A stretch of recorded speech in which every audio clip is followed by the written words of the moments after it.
నమస్తే, welcome to Y news. నేను Pushpa. The news sponsored by Vaira family restaurant, national highway, Tetagunta. నోరూరించే వంటకాలు, అసలైన మసాలా దమ్ముతో అదిరిపోయే నాన్ వెజ్ రుచులు మీకోసం. విచ్చేయండి Vaira family restaurant, national highway, Tetagunta, Tuni మండలం, కాకినాడ జిల్లా.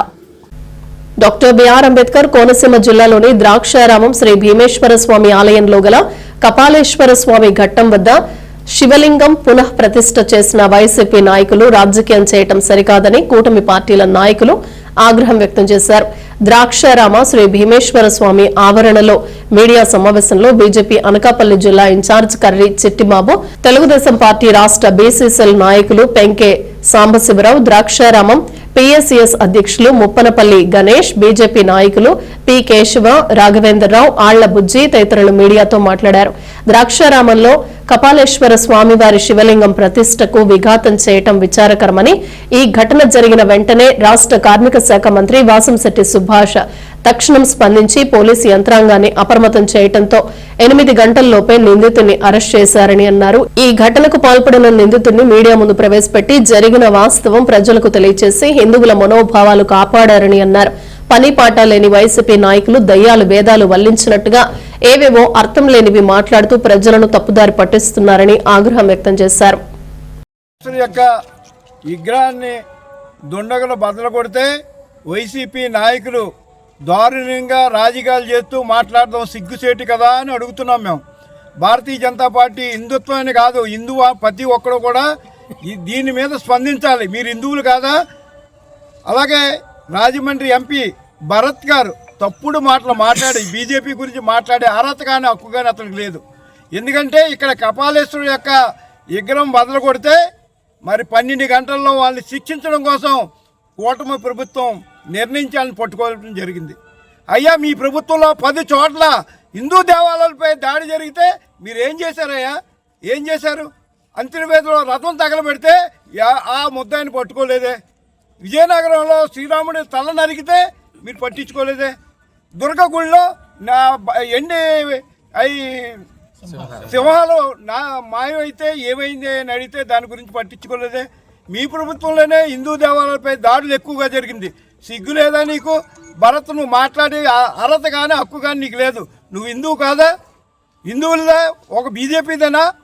బీజేపీలకైనా సంబంధం?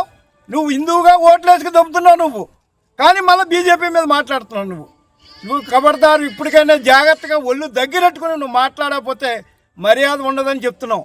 ఎందుకంటే జరిగిన సంఘటన వేరు. నీ ప్రభుత్వంలో 10 సంఘటనలు జరిగితే ఒక్కడు కూడా ట్రేస్ చేసి పట్టుకోలేకపోయారు మీ ప్రభుత్వం. సిగ్గులేదా నీవు మాట్లాడడానికి?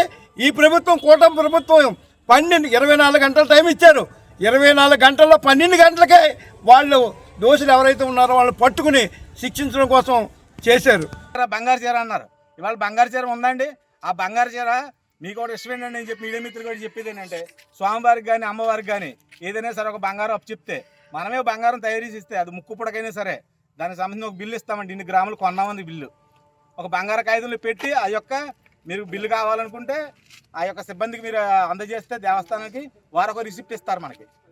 లేదు అనుకుంటే అది మీరు డిబ్బీలో వేసినది కూడా, మేము డిబ్బీలో వేసినప్పుడు కూడా ఆ యొక్క స్లిప్తో ఇన్ని గ్రాములు ఉందని దాని వివరంతో మాత్రమే బంగారం ఇస్తారు తప్ప ఎట్టి బస్సులోనే ఇలా గాలిలో పాడారండి. మీరు ఇచ్చిన చీర ఊరంతా మీరు బంగారు చీర అని చెప్పుకున్నారు. ఇవాళ బంగారు చీర అని చెప్పి మీరు బిల్లు తెచ్చి దేవస్థానానికి అప్పచెప్పారా? కానీ బంగారు చీరని ఎవరు చెప్పాలి? బంగారం చెక్ చేసేవాడు చెప్పాలి. కానీ బంగారం ఇచ్చారని చెప్పి మీరు బంగారు చీర ఇచ్చుకుని ఇవాళది ఏ చీర కూడా తెలియకుండా మూలన పడిపోయిన పరిస్థితి ఉంది. మీరు ఒకటి గుర్తుపెట్టుకోండి, మీరు స్వామిని మోసం చేశారు, బంగారు చీర ఇస్తానని మోసం చేశారు. కానీ బంగారు చీర మీరు ఎప్పటికైనా రుణం తీర్చాల్సిందే. బంగారు చీర మీరు ఇచ్చేదాకా మీ పాపం అలాగే ఉంటుంది. ద్రాక్షారామ భీమేశ్వర స్వామి గారి సన్నిధిలో ఉన్నటువంటి కపాలేశ్వర స్వామి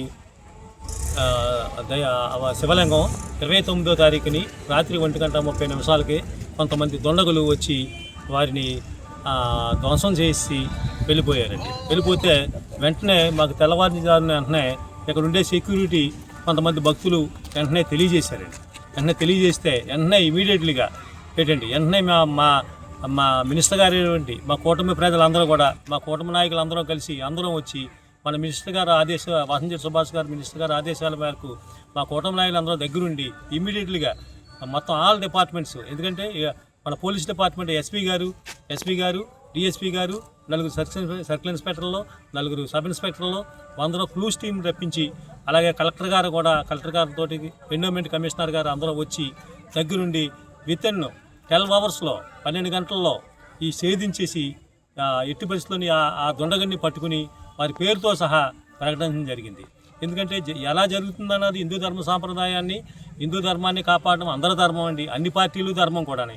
ఇది మాదొక్కటే కాదు, అలాగే వైసీపీ వాళ్ళది కాదు, ఇది కాదు. దీన్ని రాజకీయం చేయడం తగదండి, రాజకీయం చేయవలసిన అవసరం లేదు. వెంటనే ప్రభుత్వం మా కూటమి ప్రభుత్వం వెంటనే స్పందించిందా లేదా? అంతకుముందు మీకు అంతర్వేదిలో రథం తగిలిపడిపోయినా 3-4-5 నెలల్లో ఇవన్నీ చేసినా కూడా ఛానల్ వరకు కూడా ఎవరిని కూడా ఎంక్వైరీ చేయలేదు. ఒకవేళ ఎంక్వైరీ చేసి ఎవరినో పిచ్చోడిని ఎవరినో పెట్టి ఇతనే అని అప్పుడు దొంగ సాక్ష్యాలతోటి నిరూపించి పెట్టారంతే తప్ప ఇలాగ స్వచ్ఛందంగా 12 గంటల్లో చేయలేదండి. 1 గంట 2 గంటల వరకు కూడా మినిస్టర్ గారు దూరంగా ఉన్నా సరే అన్ని ఆదేశాల మేరకు వారి నాన్నగారు కూడా 1 గంట 2 గంటల వరకు దగ్గరుండి మేము ఇవన్నీ ఛేదించి వెంటనే అది. మాకు ఒక బూర్ల మినిస్టర్ గారు ఉన్నారండి, మాజీ బూర్ల మినిస్టర్ గారండి. ఆయన ద్రాక్షారం రావడానికి ఖాళీ లేక రాజమండ్రి నుంచి ఆయన మాట్లాడేశారండి. చాలా ఎక్కువ మాట్లాడేశారండి. పనికిమాలిన అవాస్తవాలన్నీ కూడా ఆయన మాట్లాడేశారండి. మినిస్టర్ గారు ఖాళీ లేక వాళ్ళ నాన్నగారిని పంపించారని కూడా చెప్పారండి. వాళ్ళ నాన్నగారు వచ్చింది మీలాగా బూర్లు తినడానికి అయితే కాదండి. వారు వచ్చి ఇక్కడ అందరినీ సమన్వయపరిచి ఒక డిఎస్పీ గారు, ఒక 4 సిఏలు, 5 ఎస్ఐలు, ఇంటెలిజెన్స్ ఆఫీసర్లు, డాగ్, క్లూస్ టీము, అలాగే కలెక్టర్గా ఎస్పీ గారితో సుద్దా ఇక్కడికి వచ్చి ఇక్కడ ఉన్న వాస్తవ పరిస్థితులు అంతా పరిశీలించి మన హిందూ సంఘాలను కానీ బీజేపీ వాళ్ళు కానీ అందరినీ కూడా సమన్వయపరిచి ఎటువంటి ఆందోళనలు జరగకుండా వారు దగ్గరుండి నేనున్నానని భరోసా ఇస్తూ వారు ఈ కార్యక్రమాన్ని నడపడం జరిగిందండి. సుమారు ఆయన వచ్చింది నేను ముందుగా నాకు తెలిసిన వెంటనే వారు చెప్పడం జరిగిందండి. వారు మధ్యాహ్నం 2 గంటల వరకు ఉండి, సుమారు 2 గంటల వరకు ఉండి అందరినీ సమన్వయపరిచి మీరు కంగారు పడకండి, మనకు ఫోటో వచ్చింది, మీరు ఆవేశపడకండి అని చెప్పేసి, ఎంత దుర్ఘటన జరిగినా కూడా ఎవరో కూడా రోడ్డు ఎక్కకుండా ఎటువంటి ధర్నాలు జరగకుండా కారణం ఏంటంటే సత్యం గారు ఇక్కడ ఉండి సమన్వయపరచడం వల్లే. అదే మీరు అనుకుంటున్న నాన్నగారు ఇక్కడ ఉండి సమన్వయపరచడం వల్లే.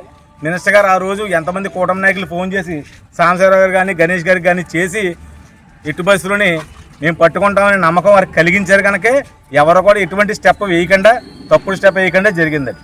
ఇంకా ఈ మా యొక్క బూర్ల మినిస్టర్ గారి యొక్క అవాస్తవాలు చెప్పాలంటే విపరీతం తప్పుడు